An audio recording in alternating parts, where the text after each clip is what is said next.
कहां से आया सिंहासन? कौन थी 32 पुत्रियां? प्राचीन समय की बात है। उज्जैन में राजा भोज राज्य करते थे। वह बड़े दानी और धर्मात्मा थे। उनके बारे में प्रसिद्ध था कि वह ऐसा न्याय करते कि दूध और पानी अलग अलग हो जाए। नगरी में एक किसान का एक खेत था, जिसमें उसने कई साग सब्जी लगा रखी थी। एक बार की बात है कि खेत में बड़ी अच्छी फसल हुई। पूरी जमीन पर तो खूब तरकारियां आईं, लेकिन खेत के बीचों बीच थोड़ी सी जमीन खाली रह गई। हालांकि किसान ने उस जमीन पर भी बीज डाले थे, लेकिन वहां कुछ नहीं उगा।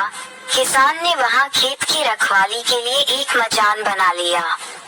जब भी किसान मचान पर चढ़ता अपने आप चिल्लाने लगता, कोई है? राजा भोज को पकड़ लाओ और सजा दो, मेरा राज्य उससे ले लो, जाओ, जल्दी जाओ। सारी नगरी में ये बात आग की तरह फैल गई और राजा भोज के कानों में पहुंची। राजा ने कहा, मुझे उस खेत पर ले चलो, मैं सारी बातें अपनी आंखों से देखना और कानों से सुनना चाहता हूँ।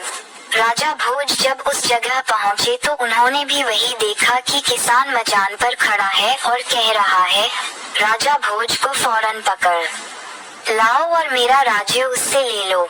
ये सुनकर राजा चिंतित हो गए। चुपचाप महल में लौट आए। उन्हें रात भर नींद नहीं आई। सवेरा होते ही उन्होंने राज्य के ज्योतिषियों और जानकार पंडितों को इकट्ठा किया। उन्होंने अपनी गोपनीय विद्या से पता लगाया कि उस मचान के नीचे कुछ छिपा है। राजा ने उसी समय आज्ञा दी कि उस जगह को खुदवाया जाए। खोदते खोदते जब काफी मिट्टी निकल गई तो अचानक एक सिंहासन प्रकट हुआ। सिंहासन के चारों ओर 8-8 पुतलियां यानी कुल 32 पुतलियां खड़ी थीं। सबके अचरज का ठिकाना न रहा। राजा को खबर मिली तो सिंहासन को बाहर निकालने को कहा, लेकिन कई मजदूरों के जोर लगाने पर भी वह सिंहासन टस से मस न हुआ।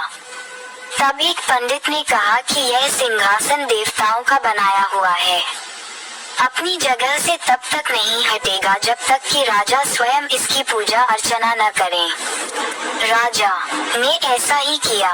पूजा अर्चना करते ही सिंहासन ऐसे ऊपर उठाया मानो फूलों का हो।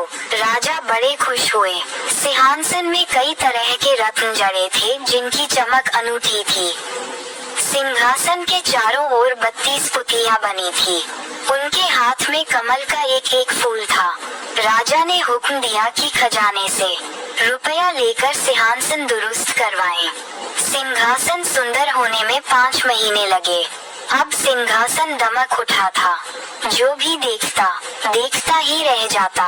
पुतलियां ऐसी लगती मानो अभी बोल उठेंगी। राजा ने पंडितों को बुलाया और कहा, आप लोग कोई अच्छा मुहूर्त निकालें। उस दिन मैं इस सिंहासन पर बैठूंगा। दिन तय किया गया। दूर दूर तक लोगों को निमंत्रण भेजे गए। तरह तरह के बाजे बजने लगे। महल में खुशियां मनाई जाने लगी। पूजा के बाद जैसे ही राजा ने अपना दाहिना पैर बढ़ाकर सिंहासन पर रखना चाहा कि सारी पुतलियां खिलखिलाकर हंस पड़ी। लोगों को बड़ा अचंभा हुआ कि यह बेजान पुतलियां कैसे हंस पड़ी।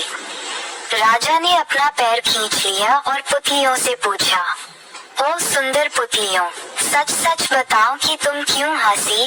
पहली पुतली का नाम था रत्नमंजरी।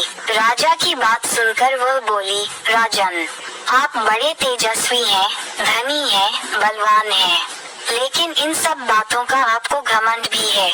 जिस राजा का ये सिंहासन है वह दानी, वीर और धनी होते हुए भी विनम्र थे, परम दयालु थे।